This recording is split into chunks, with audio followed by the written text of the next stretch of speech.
So I just want to do a quick high-level update about our work to date.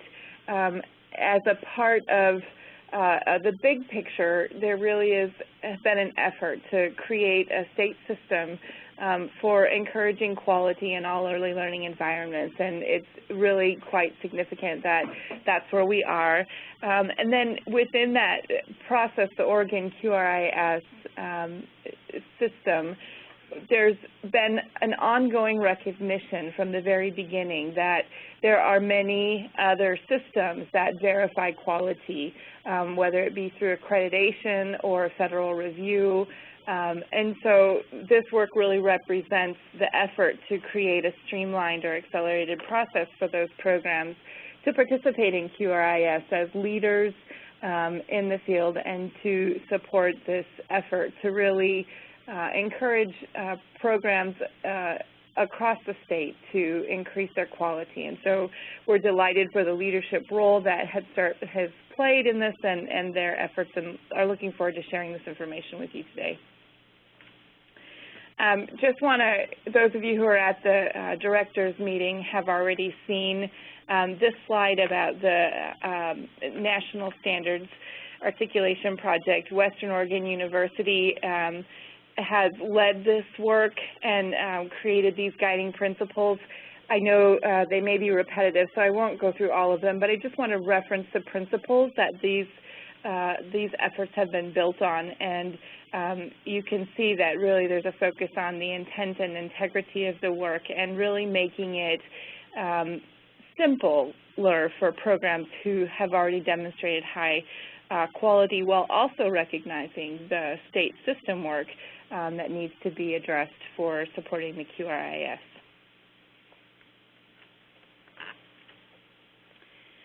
This may be also a duplication for some of you, but I just want to point out, again, the givens for the Head Start process in this. I also would be remiss if I didn't recognize the work that was completed by Lily Carrillo, who is the technical assistant support for the Region 10 Head Start grantees in Oregon, who helped us look at the performance standards and crosswalk them with the QRIS standards. And that happened as a result of the support that we had from the Region 10 office and the communication that we've had with them ongoing in all of this. So that was the initial part of this work. And as we worked through that, we really identified that the best strategy for us to move this work forward was going to be recognizing a two-phased approach. And so today is a big step in the first phase, which is the crosswalk for licensed Head Start programs. And then we also still want to acknowledge that there's work in development to create a coordinated approach for unlicensed programs, or Head Start programs that are in the state.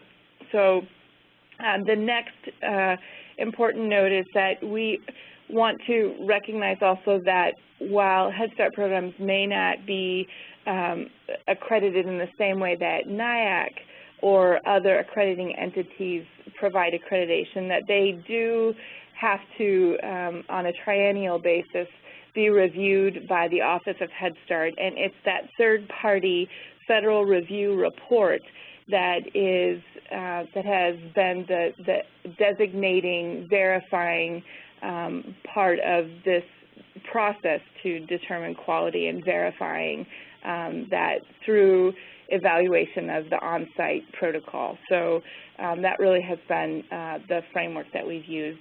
And then again, just another note of thanks for the support that we have received from the Office of Head Start and the Region 10 office for reviewing this work. And we also look forward to the additional review and support that they'll provide, and good feedback too. That's an important part of this. So great collaboration from all of the places that we've been asking for input, and we anticipate that that will continue in the future.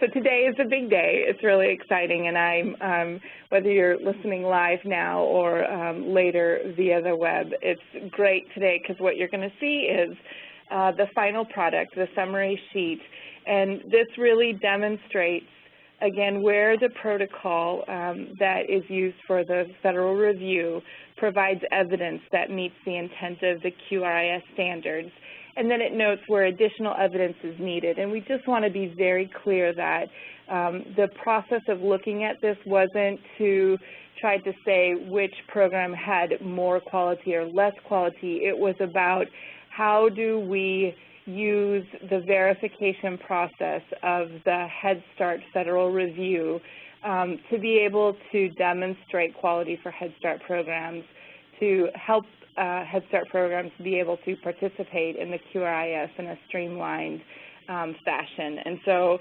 today we'll be sharing that information with you, and that will include a listing of the standards that still for QRIS that require additional evidence. And that's really where, as we've talked along this whole process, we'll be asking for your input to try and figure out if there are existing systems or reporting strategies outside of the federal review that might help to further verify standards that may not have been easily evidenced using the protocol. So just again, that this is intended to be a system-wide approach, and that your input in helping us figure out how to respond to the summary sheet and any of the standards that are still needing to be evidenced will be helpful, and we're going to work again with our director team to kind of receive all that input and information and then get that back out to you later next week. Wow, thank you so much, Krista. I'm excited. So now I'd like to pass it off to our colleagues at Western Oregon, Tom and Robin. So this is a big ta-da moment. What you have in front of you right now is the summary sheet. So it's the summary sheet of the QRIS standards that are left for Head Start programs to address. And what you'll see also, if you notice there's an asterisk, it says denotes evidence needed at the grantee level. We're going to go into some more detail about what these standards are probably on the next slide, but this is just kind of the first look that out of the 33 standards that are QRIS, there's only this many left over that Head Start programs are going to have to document evidence for. So next slide would be great. And Tom, are you going to talk about this one? Yes. I'll talk through some of these just to give you a sense of what was left that we're asking that still needs to be demonstrated, some of the detail around it. So within the learning and development domain, there are two standards that still would need to have documentation. And they're both around scores from the class observation is what's provided evidence for them. The one that's referenced as LD11 is about adult-child interactions and classroom structures that promote learning and are based on class scores. And the LD12 is about the types of interactions that adults have with children that support behavioral and emotional development with kids.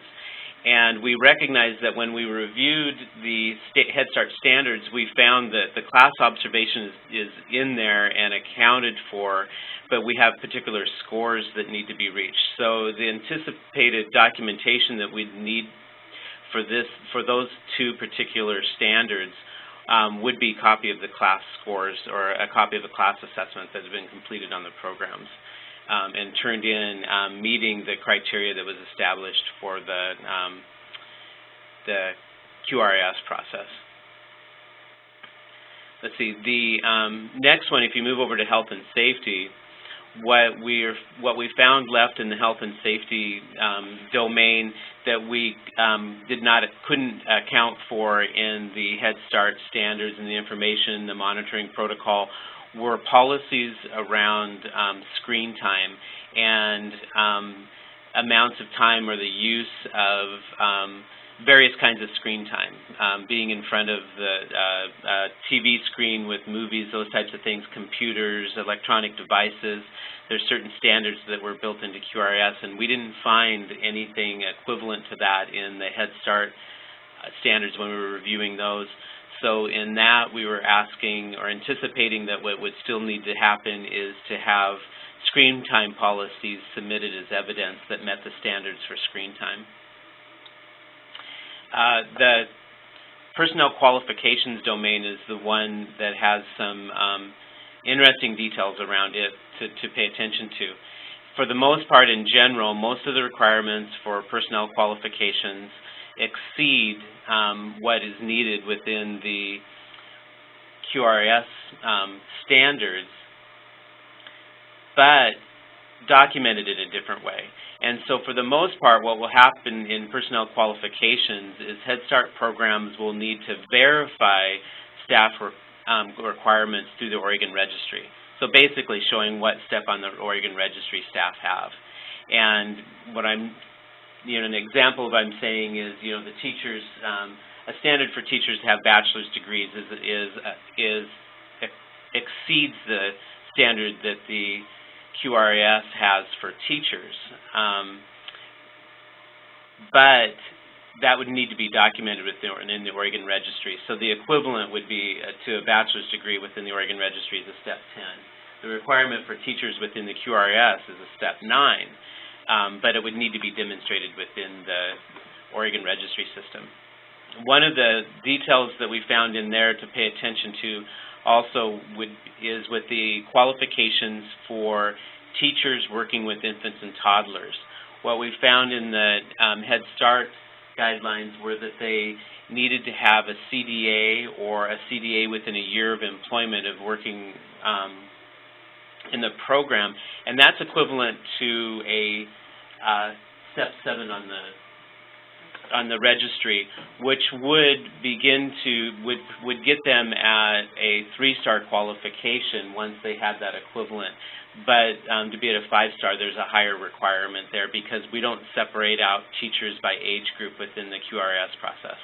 So they would need to be mixed in with all of the teachers, and then 50% of those teachers have to be at a step 9 to be at a 5-star level. So you'll receive a lot of this detail and some follow-up documentation that we'll ask for feedback on that I think will make what I'm saying a little bit clearer on where that's going. But the personnel qualifications is really one to think of. It's how it's documented, and it's one of those things that's back to the principles that Krista shared that says we have certain state systems that we're working within, and that's one of the systems that we're wanting to work within is the Oregon Registry. So it puts a lot of value on being part of the Oregon Registry to meet those standards within the QRIS. The business and administrative practices are about looking at needing to have a couple policies that would demonstrate things that we didn't find. And the first one, the one that we say is ABS2 staff evaluations, is really about evaluations on your teaching staff within your classrooms, and that we have some specific requirements in the QRIS that says that they participate in being assessed and that they have an opportunity to self-assess as part of that process. And so some documentation that that was happening would need to be added.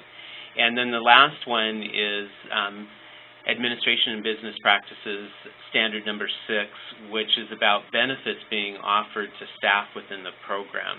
And the QRIS standard requires that benefits be offered at the 5-star level, that there's a list of benefits, but at least 3 benefits off of the list be offered to staff. And we did not see anything that showed that that would be consistent across grantee, but would be more individual to grantees. And so a policy showing what benefits are being offered to staff would be required for that one. So that was a quick overview of that.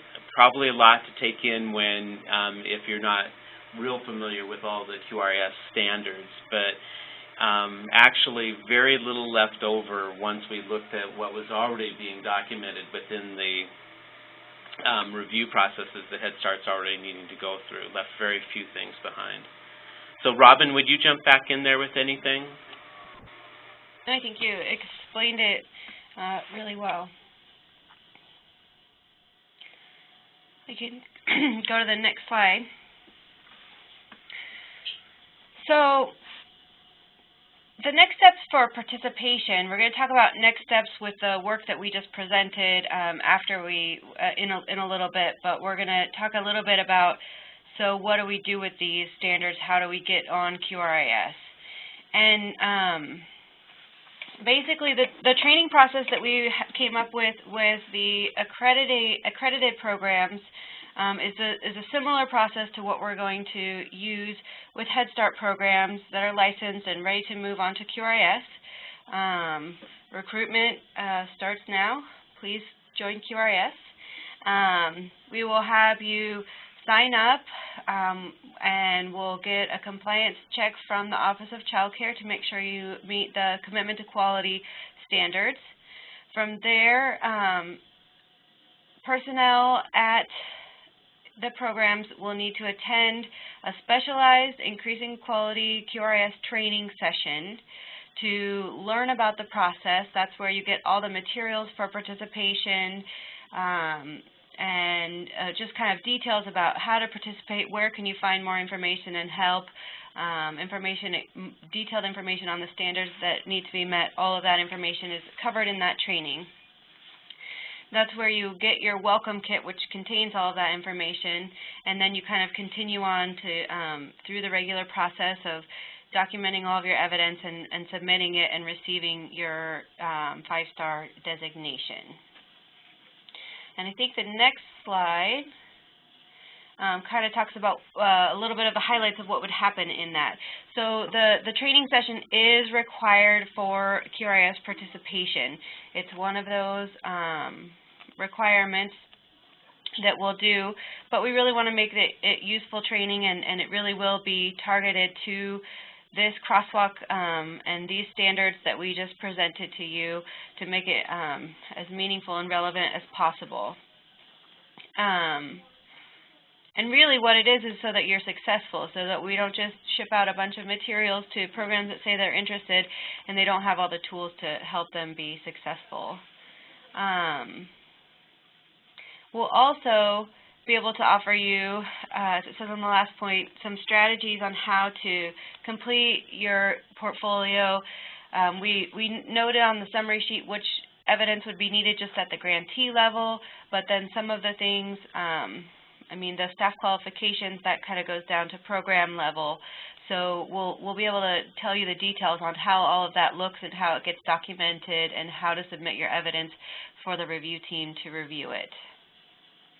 Also, we'll talk about if you have some some licensed sites, some not licensed sites, or if you have multiple licensed sites, all of that will be discussed in that training.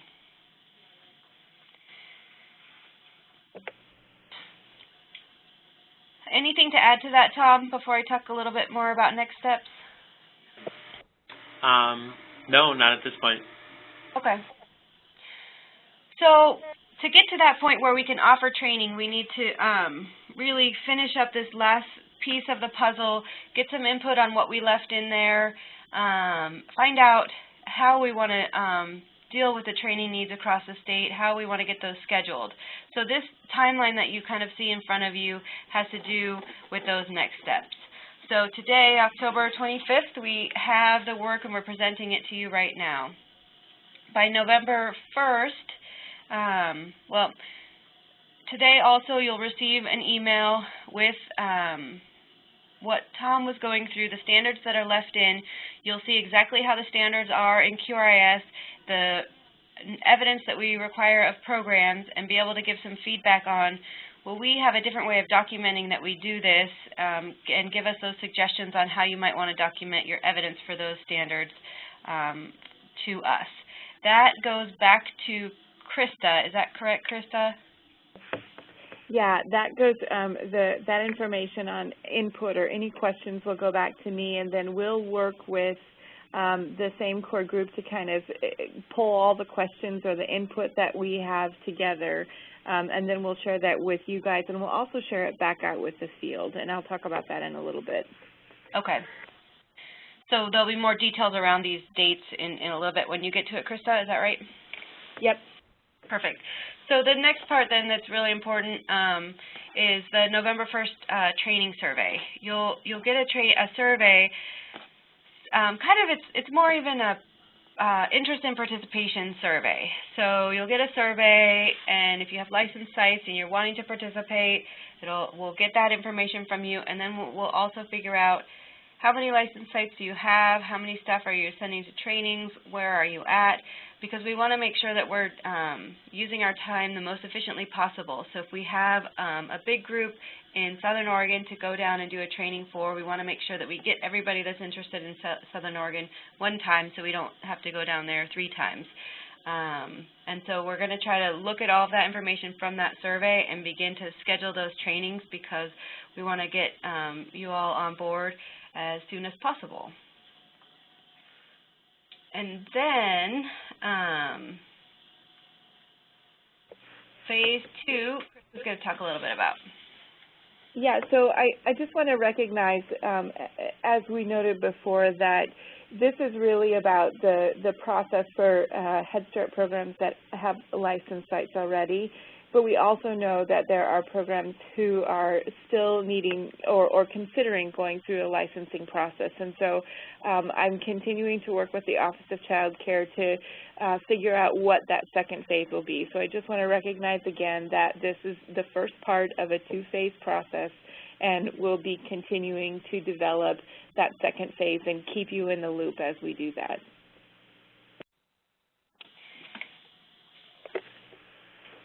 Thank you, Robin, Tom, and Krista. So now I'd like to open it up for questions. Again, to ask a question, use the chat box to the right of your screen. For those who are calling in on the phone, we're going to share some contact information so that you'll be able to ask your question offline. And if you know a question comes to mind after we've completed the presentation, you can also contact Krista. And the team that she'd mentioned is going to review and respond to all questions over the next week. So chat is now open for questions.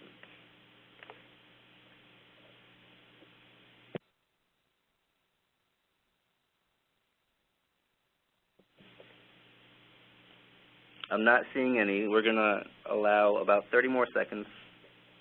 Hold on 1 second.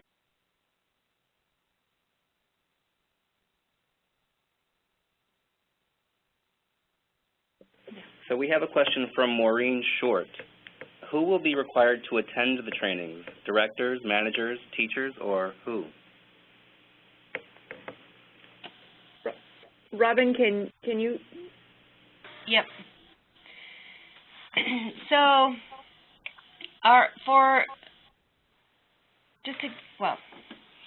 usually it's program directors or program leads that attend these trainings. And so basically what you'll want to do is make sure that somebody at the kind of oversight grantee level is able to attend, and then probably someone from each licensed site that could kind of take on a lead QRIS role to make sure that that their staff is making sure that they're getting their information into the registry and that they're kind of gathering up the information at that level. So it definitely doesn't need to be everyone. It just needs to be somebody that's a lead at the grantee level and somebody that's a lead at each of the sites. Is that right, Tom? Yeah, that's how I would have answered that too. I think that some of the policies, the couple policies that we're going to need to have added to in there as evidence could be at the grantee level. So somebody putting that information together at the grantee level could be very effective. But if you have somebody that is assisting staff and helping staff to get on the registry and working with staff at each of your licensed sites, because it's maybe one of the things that we haven't been completely clear about is designations within the QRIS are given to the licensed site. So if you have 4 licensed sites, each of those licensed sites will get a designation. So there's work to be done at the licensed site level.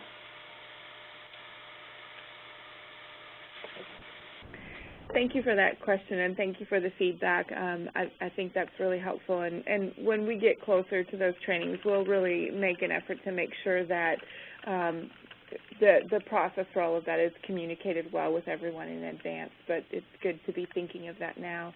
I also just wanted to follow up on that comment that Tom and Robin made earlier, that we will be sending out to you the summary sheet as well as some supporting documentation that will get into more specificity about the standards that were referenced in this presentation, so that you have a chance to look at them.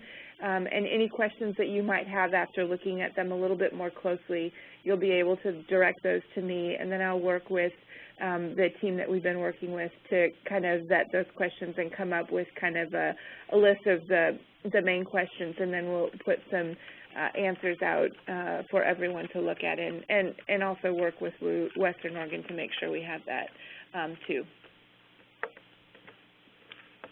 Thank you, Krista, and thank you, Robin. Are there any other questions?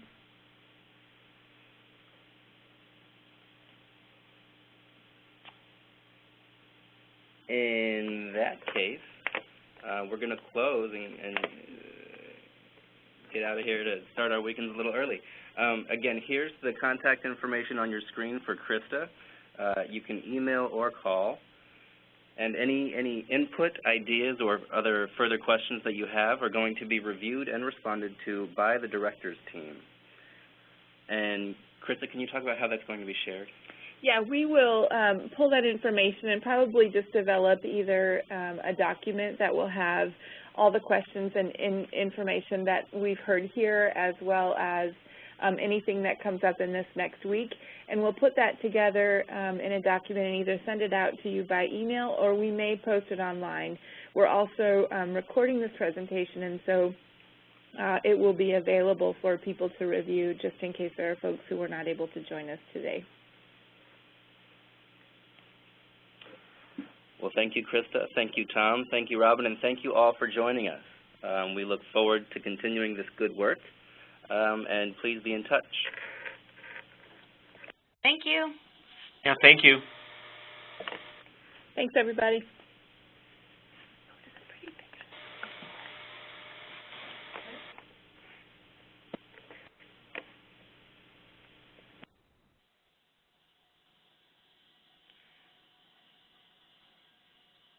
Chris, are you still on?